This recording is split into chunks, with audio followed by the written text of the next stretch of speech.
Selamat pagi Ibu dan selamat pagi juga untuk teman-teman. Perkenalkan, kami dari kelompok 3 ingin mempresentasikan atau menjelaskan tugas kami tentang perbedaan monokotil dan dikotil secara morfologi dan anatomi. Sebelum itu, perkenalkan, saya Desrianti Sandi Kelau. Saya Mas Udin. Saya Agustina Ari. Saya Firmanis Pantri. Baik, nama saya Mas Udin. Saya akan menjelaskan tentang faktor perbandingan biji monokotil dan biji dikotil. Biji monokotil. Tumbuhan monokotil adalah tumbuhan yang memiliki biji tunggal atau biji tidak terbelah. Contohnya seperti biji bunga Hemerocalis. Biji bunga yang sudah kering ketika dikupas kulit bagian luar biji bunganya. Bentuk akan tetap atau hanya memiliki satu keping biji. Biji dikotil. Tumbuhan dikotil merupakan tumbuhan yang memiliki biji berkeping dua. Contohnya, tumbuhan dikotil adalah tumbuhan bergetah seperti tanaman karet, pohon jarak, tumbuhan kacang-kacangan seperti kedelai, kacang panjang, dan lain-lain.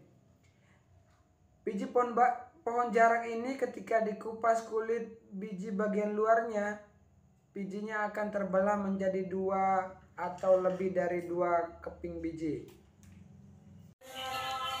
Akar pada monokotil. Akar pada tumbuhan monokotil memiliki sistem perakarannya serabut. Akar serabut akan terjadi ketika akar primer membentuk banyak cabang. Contoh akar pada bunga Hemerocallis, xylem, dan phloem tidak tersusun rapi pada akar tumbuhan monokotil.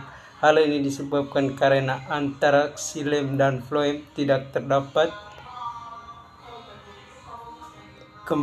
kambium seperti pada akar tumbuhan dikotil. Xylem berhenti tumbuh sebelum bagian pusat terbentuk. Hal ini menyebabkan jalur-jalur xylem tidak terbentuk binang tetapi membentuk satu ikatan dengan lainnya. Akar dikotil. Akar pada tumbuhan dikotil memiliki sistem perakarnya tunggang. Akar tunggang memiliki primer atau utama yang kokoh.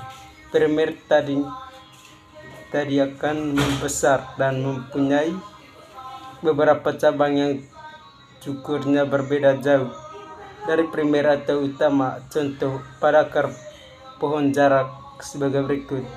Letak xylem pada akar dikotil. Pada akar dikotil, pembuluh xylem terletak di tengah dan membentuk jaluran.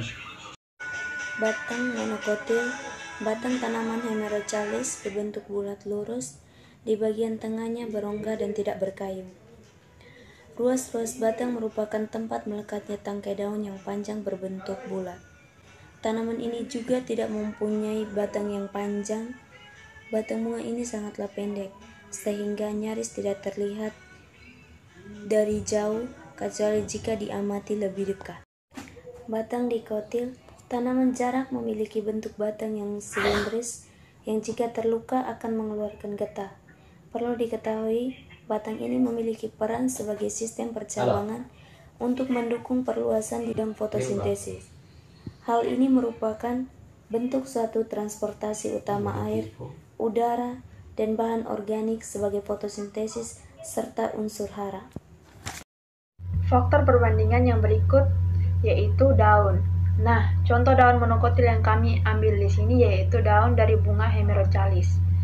Daun bunga Hemerocallis berwarna hijau terang, panjang, berbentuk linier seperti pedang, panjangnya sekitar 50 sampai dengan 90 cm dan lebarnya 1 sampai dengan 2,8 cm.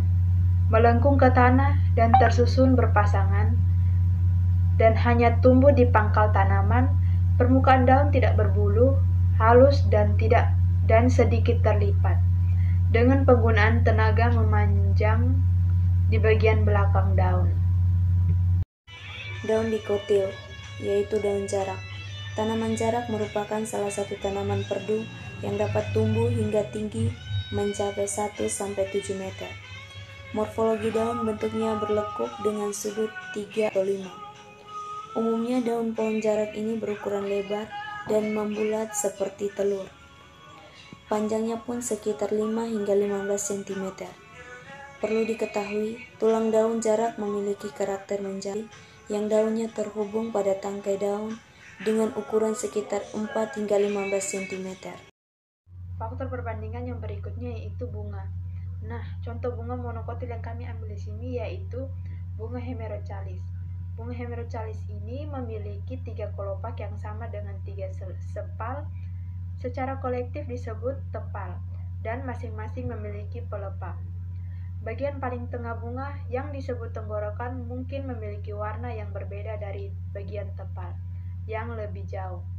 Setiap bunga memiliki 6 benang sari yang bergabung dengan tabung perian masing-masing dengan 2 lobus kepala sari. Filium benang sari yang tidak sama melengkung ke atas dengan arter lurus atau lonjong.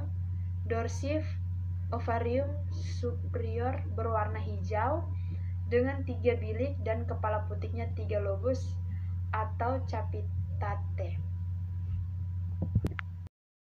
Yang berikutnya yaitu perbedaan bunga dikotil. Nah, di sini kami mengambil contoh tanaman yaitu tanaman bunga pohon jarak.